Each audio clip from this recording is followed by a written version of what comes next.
जाए तो रिजवान शुरू हो गया है, क्योंकि सूर्यास्त हो चुका है और बाहरी कैलेंडर के हिसाब से जो है हम लोग 20 अप्रैल में प्रवेश कर चुके हैं। तो आप सबको जो है पुनः जो है इसकी बहुत बहुत हार्दिक शुभकामना है और ईश्वर से प्रार्थना है कि इस सदी की जो सबसे खतरनाक महामारी से पूरी मानव जाति जो आज जूझ रही है, जैसा कि अभी हम लोगों ने बात की, वो उस महामारी से पूरी मानव जाति को बचाए। ये प्रार्थना हम लोगों को इस रिजवान के मौके पर करना चाहिए। ये हमारे लिए एक अच्छा अवसर है। मैं क्यों कह रहा हूँ ये अच्छा अवसर है, क्योंकि बहावला ने जो है ये कहा था कि रिजवान का जो पहला दिन है, उस दिन जो है बहावला कहते हैं कि माफियों की, क्षमाओं की एक ब्रीज, एक पवन, एक बयार जो है उसने जो है पूरी मानव जाति पर जो है क्या कर रही है, वो बह रही है। और सभी रचित वस्तुओं को जो है उन्होंने, वो कह रहे हैं कि मैंने पवित्रता के सागर में जो है डुबो दिया है। तो जब आज इतनी अच्छी बयार जो है, इतनी अच्छी पवन, इतनी अच्छी समीर, इतनी अच्छी ब्रीजेस जो है, जो माफिया लेकर चल रही, समाएं लेकर चल रही है, वो जब पूरी दुनिया में बह रही है, तो हमारे लिए बहुत अच्छा अवसर है कि हम ईश्वर से जो है क्षमा प्रार्थी हो, क्षमा मांगे। और ये जो मानव जाति के साथ आज जो इस महामारी से तकलीफें हो रही हैं, उन तकलीफों को जो है ईश्वर जो है वो क्या करे, दूर करें। तो ये एक बहुत अच्छा अवसर है। रिजवान पर हम इन प्रार्थनाओं के साथ इस उत्सव को हम शुरू करें और मनाएं। रिजवान का अर्थ हम सब जानते हैं। रिजवान का अर्थ होता है पैराडाइज, स्वर्ग। और जहां पर पहली बार बहावला ने अपने पद की घोषणा की, वो जगह का नाम भी बागे रिजवान था। और ये बागे रिजवान जो है हम सब जानते हैं, बगदाद के अंदर जो है तिग्रिस नदी के उस पार एक छोटे से टापू पर जो है नजीब पाशा का एक बगीचा था, जहां पर बहावला ने जो है इस सर्व महान फेस्टिवल, जिसको हम कहते हैं इस सर्व महान उत्सव की जो है वो शुरुआत की थी। और बहावला ने अपनी किताब अक़दस में इसे कहा है कि ये किंग ऑफ फेस्टिवल। दो महान उत्सव की बात बहावला करते हैं, एक रिजवान और दूसरे महात्मा बाप की उद्घोषणा का दिन।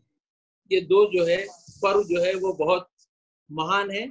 और इन पर्वों को जो है, इन फेस्टिवल्स को जो है हमें उसी चेतना से, उसी उत्साह के साथ जो है हमें इसको मनाना चाहिए।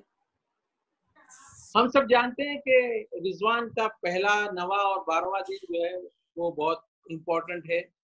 और इन तीनों दिनों की महत्ता क्या है ये भी हम सब जानते हैं। तो मैं आपके साथ कुछ और बात करना चाहूंगा, जो हमेशा हम बात करते हैं उससे थोड़ा सा हट के।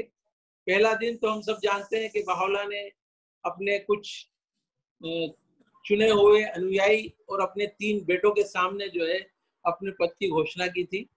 सारे लोग उस समय मौजूद नहीं थे और समय जो है करीब 3 बजे का था, दोपहर के। इसलिए कहा जाता है कि जब हम रिजवान का फेस्टिवल मनाएं तो हम कोशिश करें कि वही समय हम भी रखें, ताकि, और आजकल तो समय ही समय है, तो कल जब हम रिजवान अपनी अपनी समुदाय में मनाएं तो 3 बजे के समय पर रखें तो ज्यादा अच्छा है। नवा दिन जो है हम जानते हैं कि जब बहावला के परिवार जो पीछे रह गए थे, बाकी के जो परिवार के सदस्य, उन्होंने बहावला को ज्वाइन किया। और 12वें दिन जो है बहावला ने जो है बगदाद को हमेशा के लिए छोड़ दिया था। तो ये हम हमेशा बात करते आए हैं। लेकिन हम कुछ थोड़ा सा अलग बात करें कि पहले दिन, रिजवान के पहले दिन उस बगीचे में क्या क्या हुआ। क्या बहावला ने कुछ और बातें की? बहावला ने जो एक सबसे पहला कहना चाहिए सेंटेंस जो कहा पहले दिन, उन्होंने कहा कि ये दिन जो है वो नया दिन है। It is the day of supreme felicity. यानी इसका मतलब ये है कि ये वो दिन है जो सर्वोच्च कल्याण, या हम आनंद कह सकते हैं, या सौभाग्य कह सकते हैं या आशीर्वाद कह सकते हैं। फेलिसिटी के बहुत सारे सिनोनिम्स, बहुत सारे मतलब निकलते हैं। तो हम कह सकते हैं कि ये वो सर्वोच्च दिन है जिस दिन कल्याण, आनंद, सौभाग्य, आशीर्वाद का दिन। और ये वो दिन है जैसा महात्मा बाप ने कहा था कि वो जिसे ईश्वर प्रकट करेगा, उस भविष्यवाणी की पूर्णता का भी दिन था।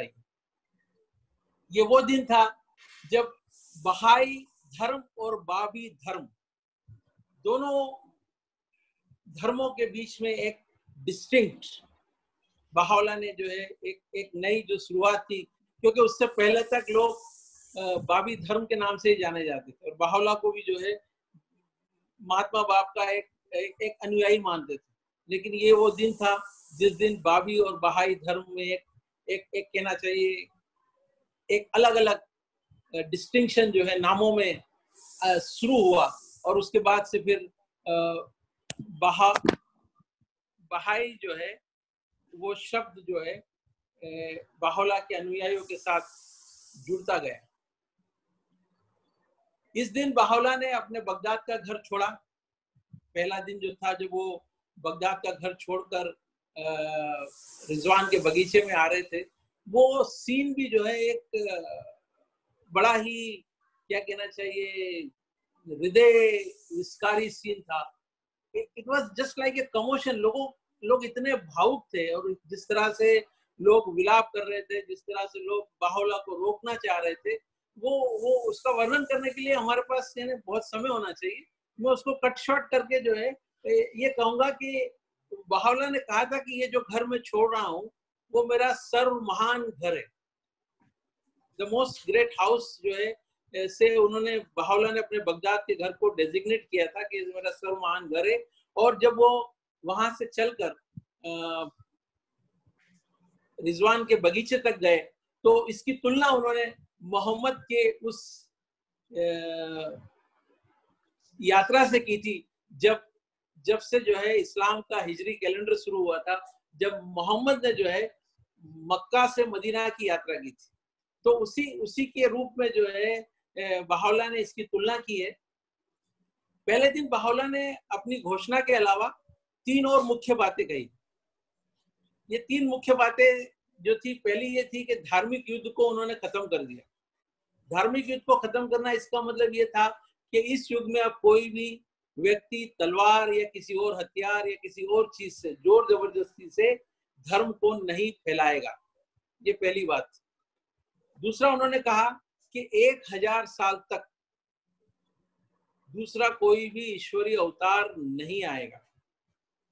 और तीसरी बात उन्होंने कही कि ईश्वर के सभी नाम, ऐसा कहा जाता है इस्लाम के अंदर भी हदीस है कि ईश्वर के 100 नाम थे, जो 99 जो है वो प्रकटित हो चुके थे। एक आखिरी नाम था जो था बहा, जो बाहोला उस नाम से आए। तो बाहोला कहते हैं कि ईश्वर के सभी नाम पूर्ण रूप से सभी वस्तुओं में जो है वो क्या हो गए, प्रकटित हो गए। तो इसका मतलब ये है कि ये दिन और ये युग एक नए दिन, न्यू डे जिसको कहा जाता है, कि नए युग की जो है क्या हुई है, शुरुआत हुई है, आगाज हुआ है। और सभी अस्तित्व में जो है उन्होंने एक नई क्षमताएं भर दी है। उन क्षमताओं का अगर हम देखें तो भौतिक और आध्यात्मिक विकास जो है और उसके फल हम इस दुनिया में देख रहे हैं। कितनी तेजी से हम हर चीज में विकास करते जा रहे हैं। ये उसी का नतीजा है जब बाहोला ने कहा कि मैंने हर रचित चीजों में जो है नई क्षमताओं को जो है क्या कर दिया है, भर दिया, उसमें एक नई जान डाल दी है। एक और महत्वपूर्ण काम जो बहाई करते हैं वो बाहोला की प्रशासनिक व्यवस्था को और अधिक मजबूत और परिपक्व की ओर ले जाने में अपना योगदान देते हैं। हम सब जानते हैं कि रिजवान के पहले दिन हम सब जो है अपनी अपनी शहरों में, अपने अपने गांवों में, अपने अपने कस्बों में अपनी अपनी आध्यात्मिक स्थानीय आध्यात्मिक सभाओं का चुनाव करते हैं।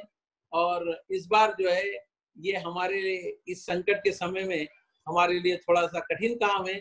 लेकिन जब बाहोला ने कहा कि मैंने नई क्षमताएं दी है तो नई क्षमताओं का उपयोग जो है यहाँ हम कर भी रहे हैं और नए नए इनोवेटिव आइडियाज से जो है हम कोशिश कर रहे हैं कि हमारी स्थानीय आध्यात्मिक सभाओं को जो है हम का चुनाव जो है हम कर सके। हम सब जानते हैं कि जब ये आदेश आया कि बाहौला को देश निकाला दिया गया है और उन्हें बगदाद से कॉन्स्टेंटिनोपल, जिसको हम आज इस्तांबुल के नाम से जानते हैं, तो सभी लोग बहुत निराश हो गए थे। लेकिन बाहौला ने अपनी इस घोषणा के द्वारा लोगों के अंदर एक नया उत्साह, एक नई उमंग जो है उन्होंने भर दी थी, क्योंकि ईश्वरीय अवतार जो है वो खुशी और गम, सुख और दुख जिसे हम कहते हैं, उन सब चीजों से बहुत परे होते हैं। हम लोग होते हैं जो इन सब चीजों से बहुत ज्यादा प्रभावित हो जाते हैं। खुशी में हम बहुत प्रफुल्लित हो उठते हैं, दुख में जो है हमारी क्षमताएं, हमारी जो इंटेलिजेंस है, हमारी जितनी फैकल्टीज है, वो उनकी एफिशिएंसीज कम हो जाती है। लेकिन एक ईश्वरीय अवतार के लिए सुख दुख ये सारी चीजें जो है कोई मायने नहीं रखती है। और ऐसे वातावरण में, ऐसे आनंद भरे वातावरण में भी बहावला उन लोगों को नहीं भूले जिन्होंने अपने जीवन और अपना सब कुछ बहाई धर्म के लिए, सब कुछ अपने धर्म के लिए जो है उन्होंने निछावर कर दिया था। एक और बहुत ही महत्वपूर्ण पार्टी जो बाहौला ने उस दिन प्रकटित की, वो पार्टी जो थी उसका नाम था सूरे सब्र। सब्र का मतलब होता है धीरज, पेशेंस। और ये पार्टी जो है जिसे उन्होंने लोहे अय्यूब भी कहा है, ये बड़ी महत्वपूर्ण पार्टी है जो बाहौला ने जो है हाजी मोहम्मद तकी और वाहिद के सम्मान में ये लिखी थी, प्रकटित की थी।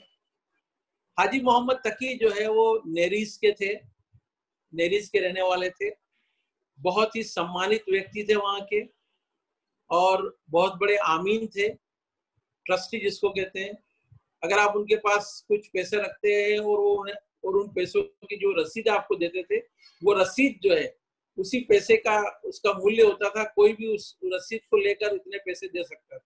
इन्हें इतने सम्मानित व्यक्ति जो थे मोहम्मद तकी थे, और ये मोहम्मद तकी थे जब वो बाबी बन गए थे, तो नेरीज जो है, नेरीज का जो अपहीवल जिसको हम बोलते हैं, नेरीज का जो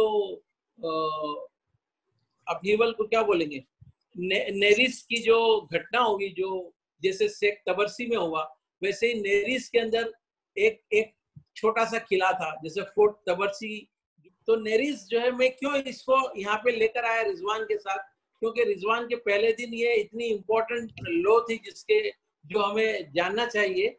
और ये नेरीज जो है, वहां पर एक फोर्ट खाजी था, जहाँ पर कहना चाहिए ये वाहिद और मिर्जा तकी जो तकी थे, उन लोगों ने जो है उस प्रांत के गवर्नर की आर्मी को रोक के रखा था। तो ये एक बहुत बड़ा बलिदान जो है वाहिद और तकी का था, जिसको याद करके बाहौला ने पहले दिन, रिजवान के पहले दिन, उनकी याद में, उनके स्मरण में, उनकी मेमोरी में ये लोह जो है, लोहे सब्र जो है वो प्रकटित की थी। और आप सब लोगों ने जो इतने ध्यान से सुना उसके लिए बहुत बहुत धन्यवाद।